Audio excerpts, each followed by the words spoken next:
전 세계 기술 업계를 뒤흔드는 한 남자가 있습니다. 그는 단순한 기업인이 아닙니다. AI 혁명의 중심에 서서 미래를 바꾸는 힘을 손에 쥔 남자죠. 최근 그는 한국을 찾았습니다. 세계 최고 시가총액 기업의 수장이 대기업 총수들과 평범한 치킨집에서 깜짝 만찬을 즐겼죠. 수십만 개의 최첨단 AI 칩을 지원하겠다는 약속과 함께 자신의 SNS에 한국 전통 공연 영상을 올리며 전 세계에 한국에 대한 각별한 애정을 선언했습니다. 그의 이름은 젠슨 황. 엔비디아를 창립하고 GPU로 AI 시대를 열며 세상을 한 단계 업그레이드한 남자입니다.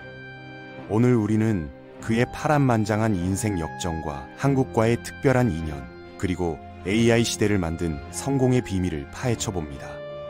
당신이 지금 보고 있는 이 화면 속 이야기는 단순한 기업 이야기가 아닙니다.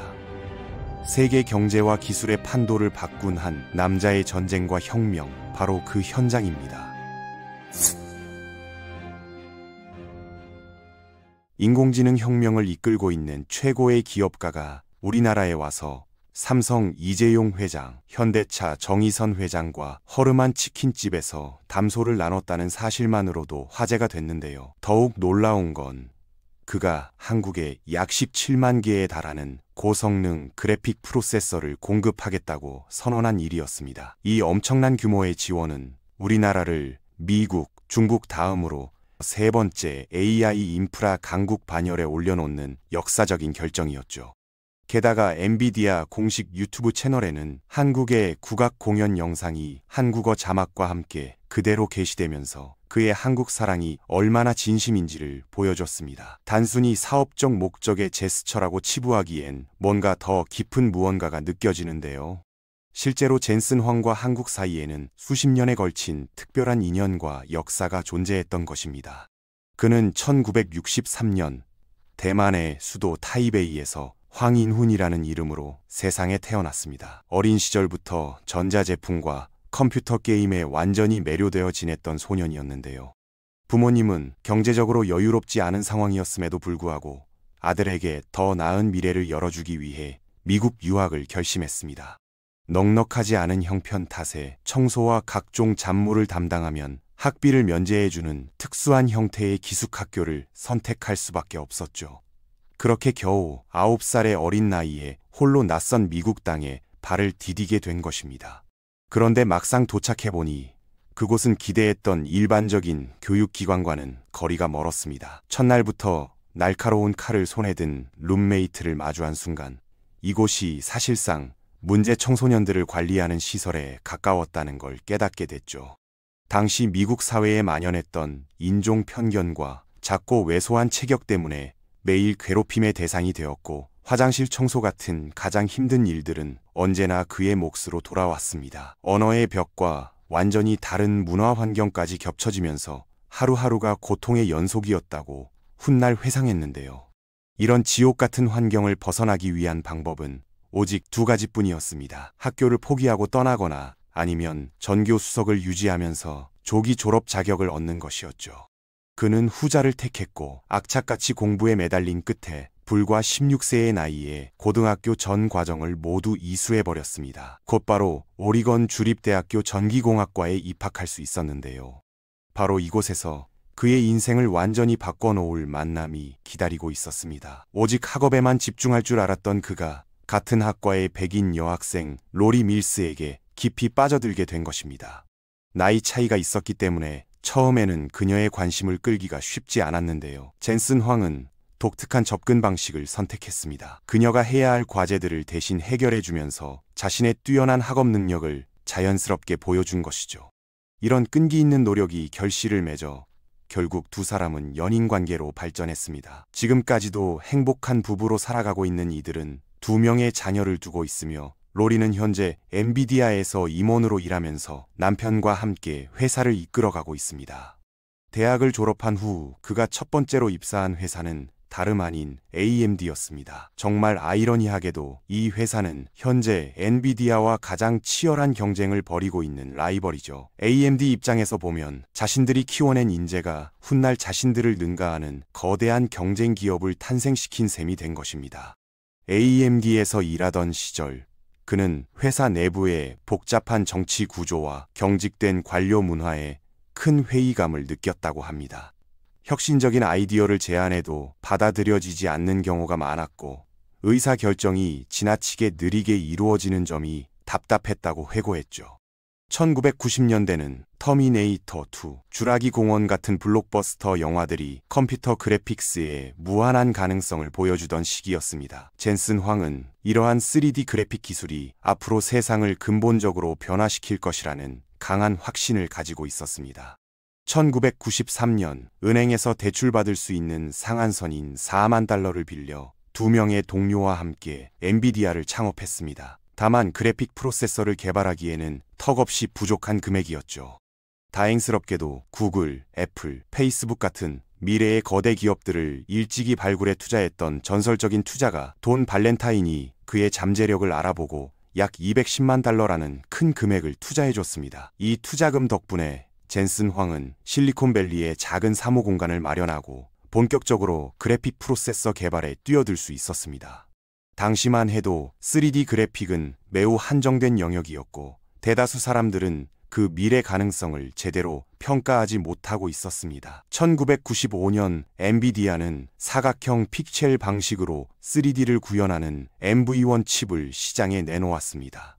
다만 높은 가격대 때문에 시장에서 큰 호응을 얻지는 못했죠. 그는 직접 발로 뛰며 영업에 나섰고 소닉 시리즈로 유명한 일본의 게임 개발사 세가와 계약을 성사시킬 수 있었습니다. 세가의 게임 콘솔에 탑재될 MV2 칩을 공급하기로 한 것이죠. 그런데 계약을 체결한 직후 청천벽력 같은 뉴스가 전해졌습니다. 마이크로소프트가 윈도우 운영체제의 표준으로 삼각형 픽셀 방식을 공식 채택한다고 발표한 것입니다. 엔비디아가 개발해온 사각형 픽셀 기술은 순식간에 무용지물이 되어버렸죠.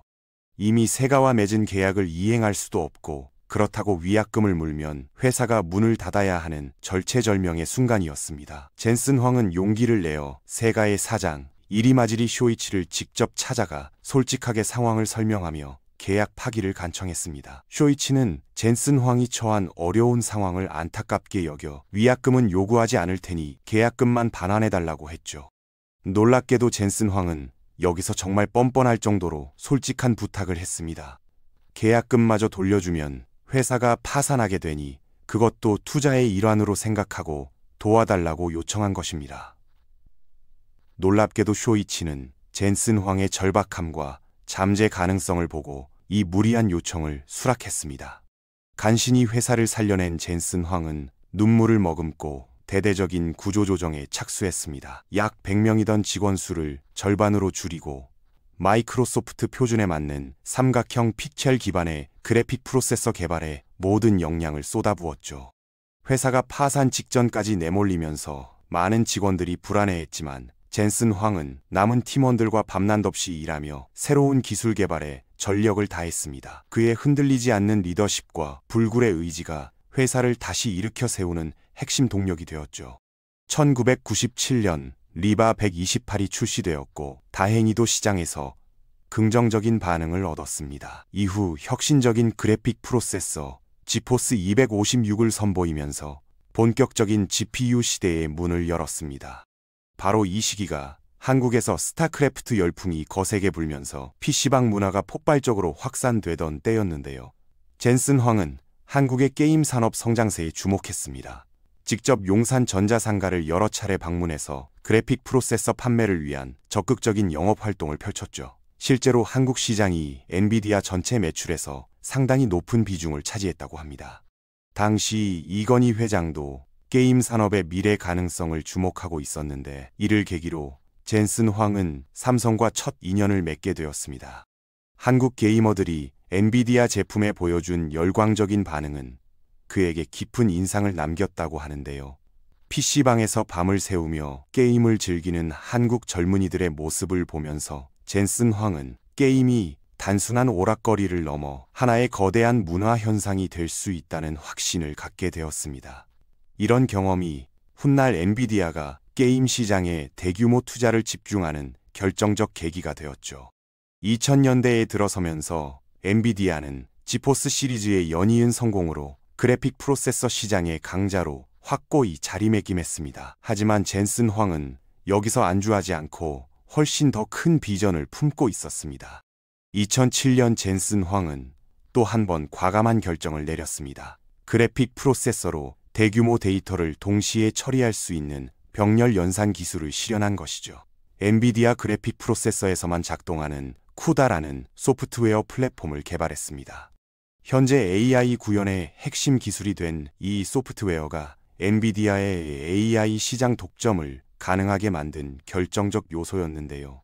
문제는 당시에는 너무 앞서간 기술이었다는 점입니다. 시장에서 별다른 관심을 받지 못했고 자원 낭비라는 비난만 쏟아졌죠. 투자자들과 직원들 사이에서도 회의적인 시각이 커졌습니다. 게임용 그래픽 프로세서로 충분히 수익을 올리고 있는데 굳이 불확실한 기술에 투자할 이유가 있느냐는 반발이 거세졌던 것입니다.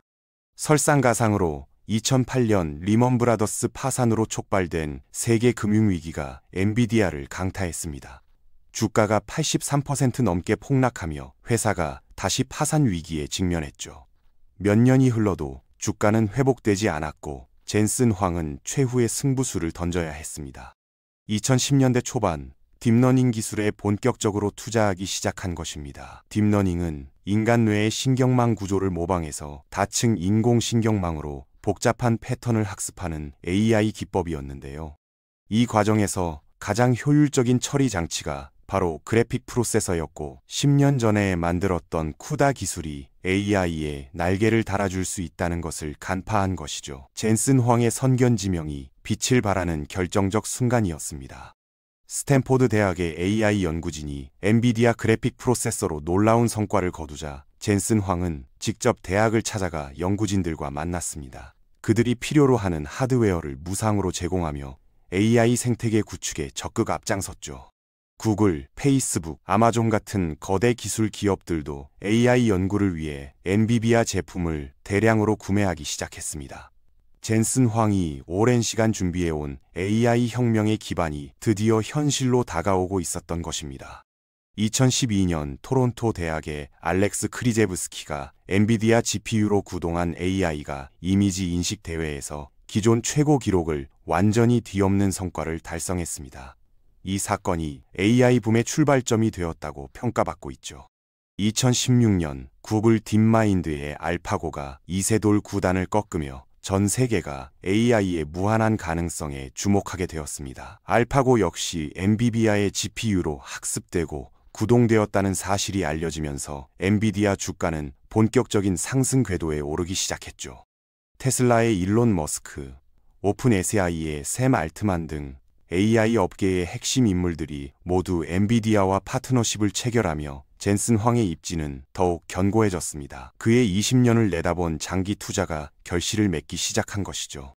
2022년 11월 30일 챗GPT가 출시되면서 전 세계가 AI의 무한한 잠재력에 충격을 받게 되었습니다. 그리고 챗GPT를 가능하게 만든 핵심 하드웨어가 모두 엔비디아의 GPU라는 사실이 알려지자 엔비디아 주가는 가파르게 치솟기 시작했습니다. 결국 전 세계 시가총액 1위 기업의 자리에 오르게 되었죠.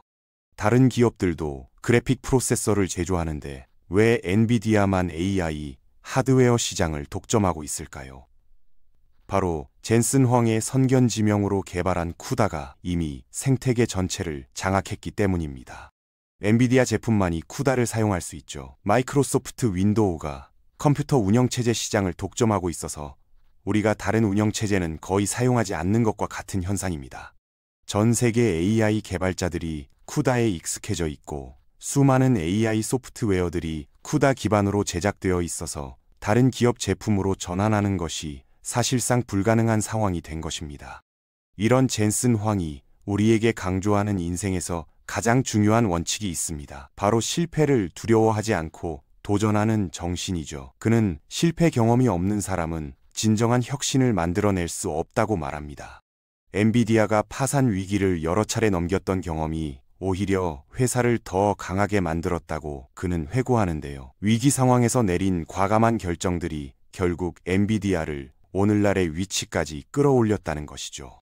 얼마 전 젠슨 황은 세가의 쇼이치로부터 오랜만에 이메일을 받았습니다. AI 세미나에 축하 영상을 보내달라는 부탁이었죠. 놀랍게도 그는 영상을 보내는 대신 직접 일본으로 날아가서 세미나에 참석했습니다. 쇼이치를 엔비디아를 살린 은인이라고 소개하며 깊은 감사의 마음을 전했다고 합니다. 도움을 받은 것을 절대 잊지 않는 젠슨 황의 성품을 보여주는 일화이죠. 성공한 후에도 겸손함을 잃지 않는 그의 모습이 많은 사람들에게 깊은 감동을 주고 있습니다.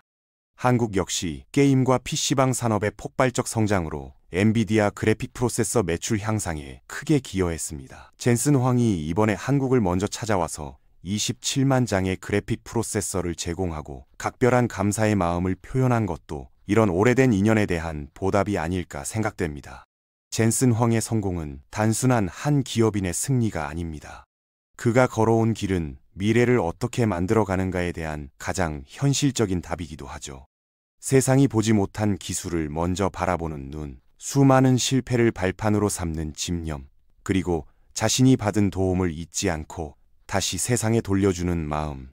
그가 보여준 이 세 가지는 결국 우리에게도 똑같이 말합니다. 성공이란 운명이 아니라 선택이며 태도다.